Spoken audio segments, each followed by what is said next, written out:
Okay.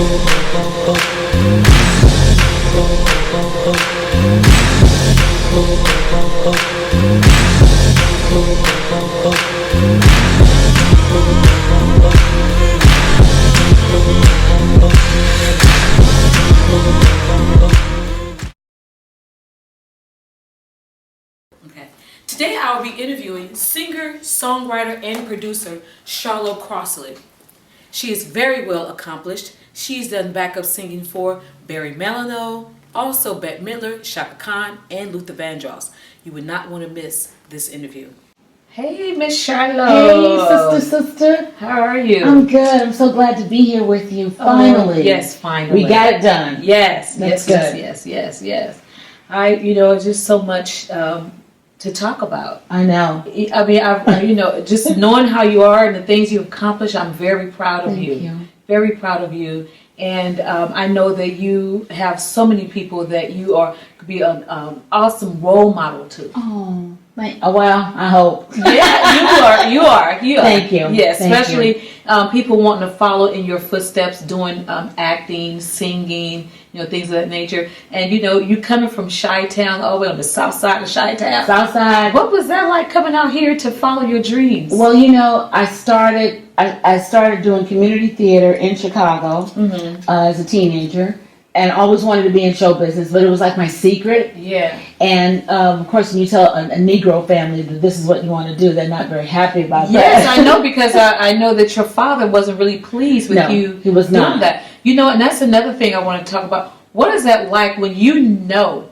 that that's something in your spirit that you know that you're called to do, but then you have that obstacle right here in the way, because that's your father, you're supposed to obey our parents, Exactly. And so how was that when you know in your heart that this is what you want to do, and he said, no, this is not what you want to do, Well, I was very obstinate, and so that was a big thing between us. That was a big battle between us. But his mother encouraged me, and my mother's cousins and people encouraged me on the quiet. They said, "Baby, you got something in you. You need to pursue that." And so I pursued that. So I excelled very well in art and in music, and I sang in the choir from the time I was 7. And that's the thing that made me happy. It's like I hated going to choir rehearsal, but once I got there and we started singing, it lifted me up. Yes. I felt good. I felt like I felt alive.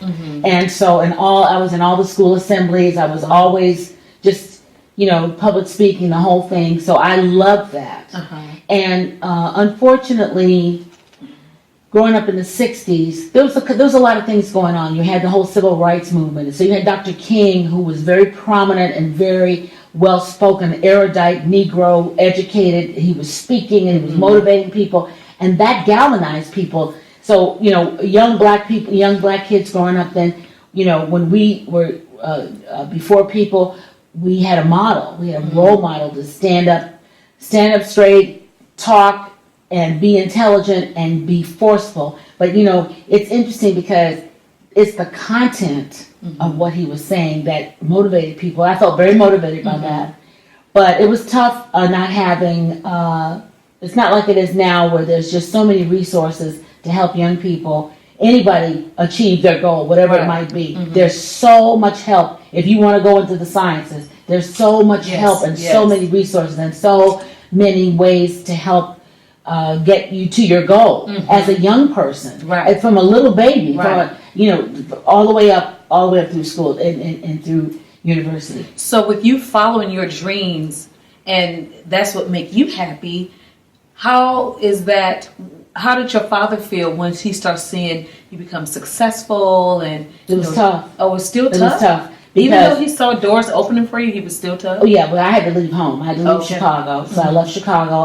I got into a Broadway show in Chicago, the musical Hair, and that changed my whole life. But it was every single thing that I needed it to be. Yeah. Because I knew that I had to leave Chicago. And Chicago's a great place to grow up and a great place to get training. But if you want to conquer the world, you got to leave your home. It's like Abraham. Leave your people. Exactly. You got to leave your family and your home and and take your cattle and your people and go on out. But I knew I was headed for New York. So eventually I ended up in New York after living in Vegas for a while and working there. and when I got there, I said, this is where I need to be. Mm-hmm. And so I spent 10 years living and working there and being on Broadway. And even as those goals were being attained, I still wanted more. I wanted.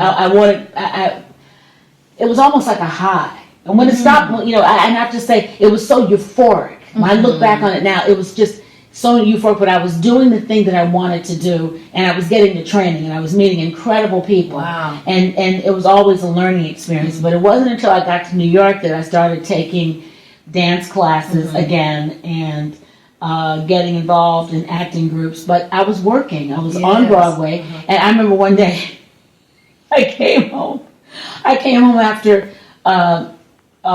it was a Sunday night, and we had done it was a Saturday night. We had 2 shows, and we were off on Sunday, and we didn't come back again until Monday night. Or we had a law. It was a Monday night off day, and then we didn't come back till Tuesday.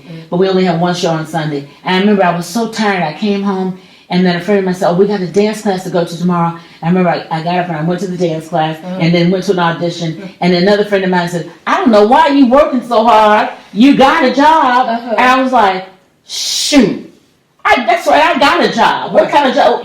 Then I was in Jesus Christ Superstar, and on Broadway, and I was auditioning for all these other shows, and I thought, okay, you're not gonna make any more money unless you're getting a lead. So you just going from job to job, making the same money, doing a different show, which is fun and everything. And I was starting to do.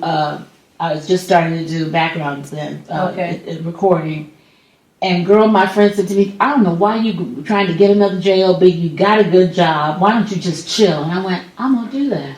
And then I started to really enjoy to have a life outside of just work. Yeah. Because the work you become so obsessed with getting more jobs. I've got friends, they just go from show to show to show. Girl, I mean, they've got a long, impressive resume, and they're building up great, what do you call it? A great pension for themselves. Yes. But you can spend your life just going from show to show to show. You look up 10 years down the road, so you maybe 10, 12 shows under your belt. I mean, it's a great thing, but what have you done with your life? Have you gone on vacation? Right. Have you taken care of your health? I mean, all of those things. So that's when I really started enjoying the rest of life. The life had to offer in New York, going to the museums, doing all the other things that I love to do that I wasn't doing. It's like when you getting up and you going, you being somebody else's entertainment, you got to take care of you. That's right. So, I was looking at your questions, and some of those questions were, what would you tell your younger self? What would you tell your younger self? Exactly. Well, first of all, I wasn't in the Lord then like I am now. But now that you are in the Lord and the things you have accomplished, right? And if you was to go back, what would you tell young Charlo? I would tell her, you need to really pray and just be cool. Well, my husband says, if you just be cool, everything will be all right. I want to go back to the hairspray. You said how that changed you. The musical hair. Yeah, musical hair. And hairspray changed me too later on. So I want to know, tell us about that. Well, when I got into hairspray in 2004, I had been away from the theater for 30 years. So I'd just been doing music and doing live performances.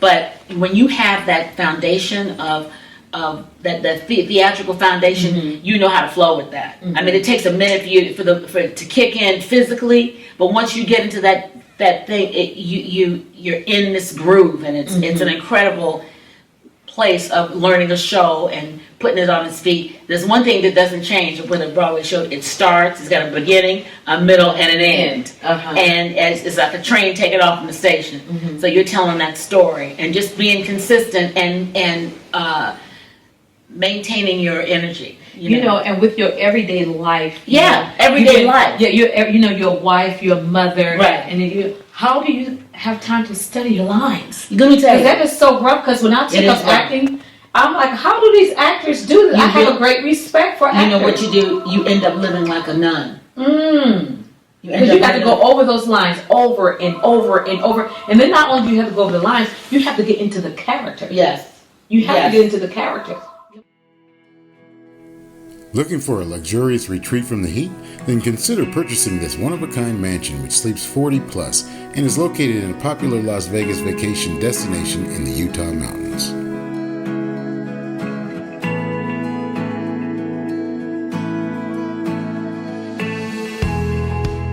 Welcome to Cielo Santo, the true mountain luxury living and lifestyle you've been looking for.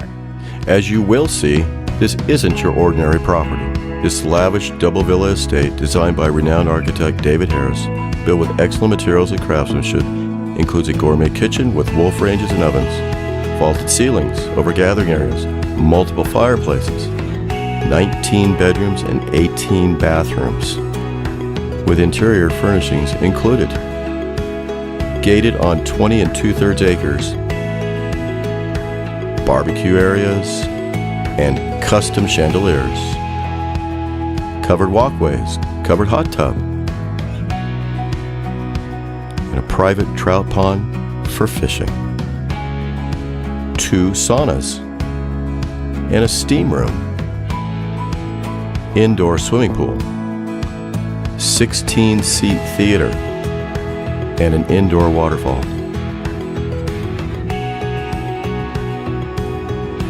All of this with scenic mountain views.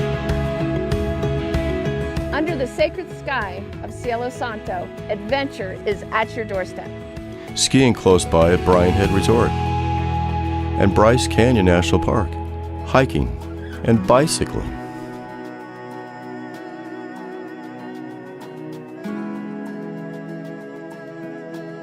There's also equestrian facilities for horseback riding. This 6-stall barn has a 3-bedroom and 2-bath caretaker living quarters above. An ATV is included for plenty of outdoor adventures. Panguitch Lake is located less than a mile away. This estate is perfect for families and corporate events. Located between Las Vegas and Salt Lake City, with St. George International Airport 1.5 hours away. This is the lifestyle at Cielo Santo. Thank you for joining. This is Heather Schultz with Engel & Volkers.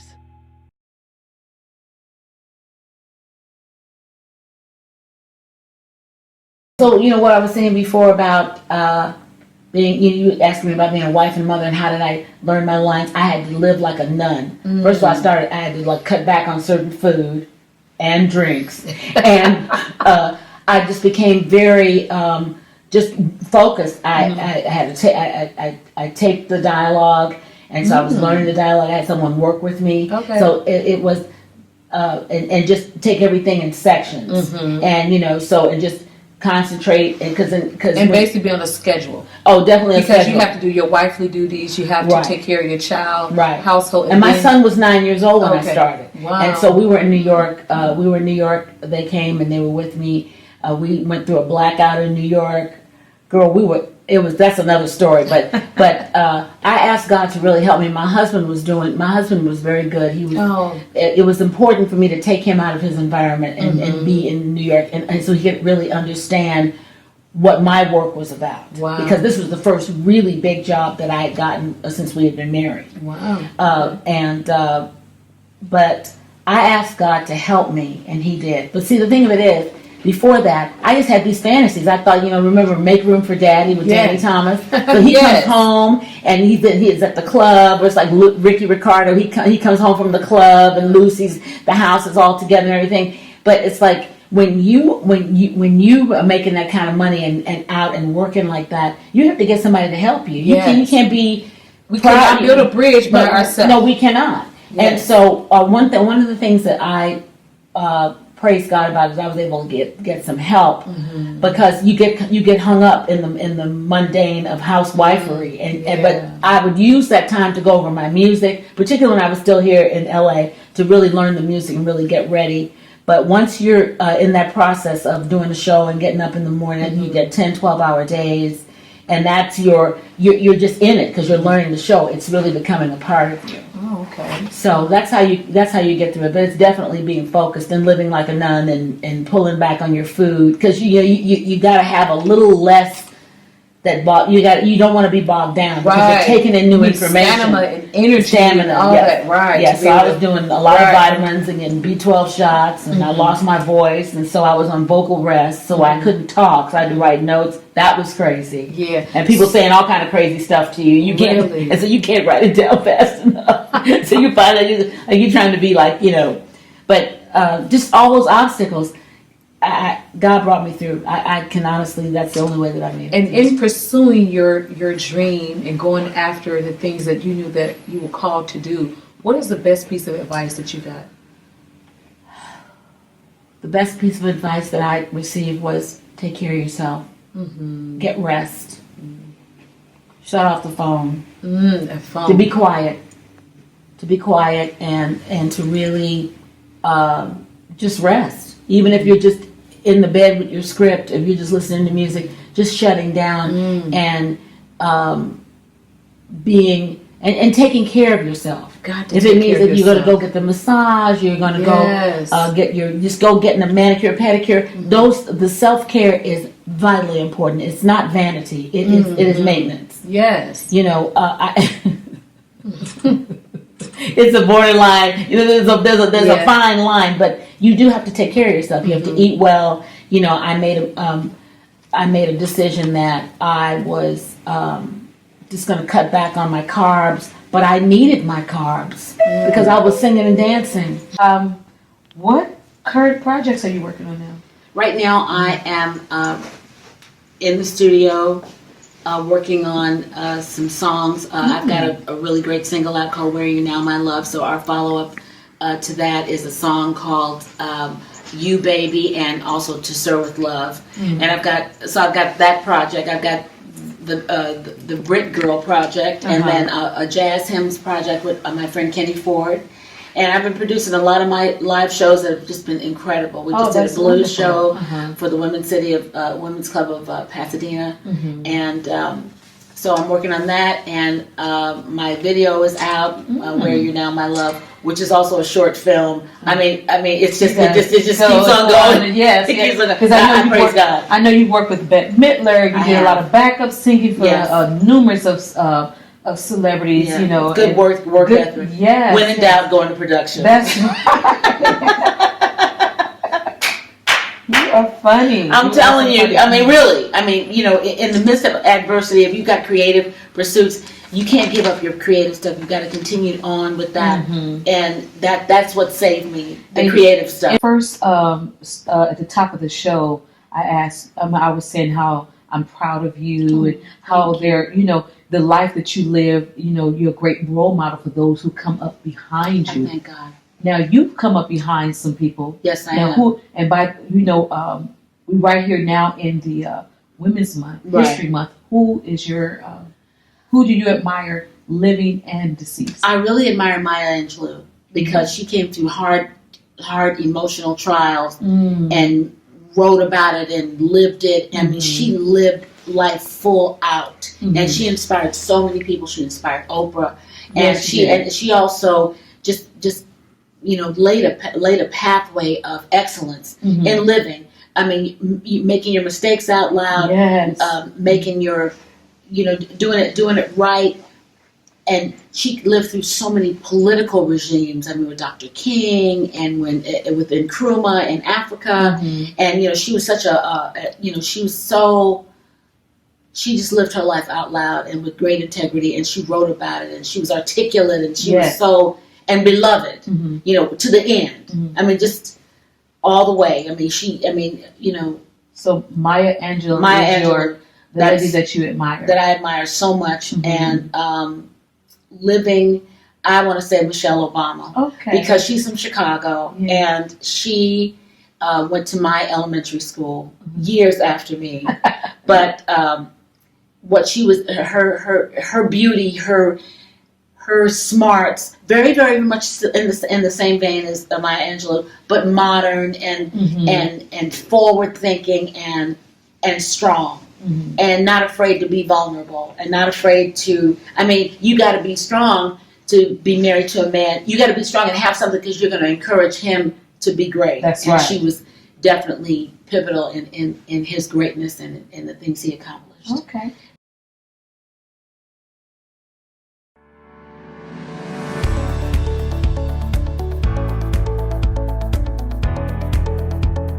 Welcome to Azevedo Studios in the heart of Salt Lake City, Utah. Let's take a look inside. This is the lobby to the 8,700 square foot recording studio, where numerous productions are recorded and filmed on a daily basis. Designed by Lex de Azevedo, the world-famous musical composer, he thought of everything the artist would want.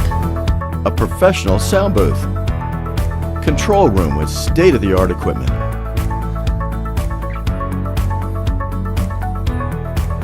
a production stage, an editor's bay, production room, and a large office space.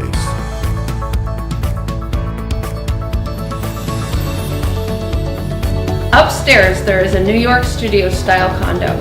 This fully furnished living room has a gas fireplace, stainless steel appliances, and marble countertops, separate shower and tub, and a walk-in closet. Brand new washer and dryer. All of this is located in Salt Lake City, Utah.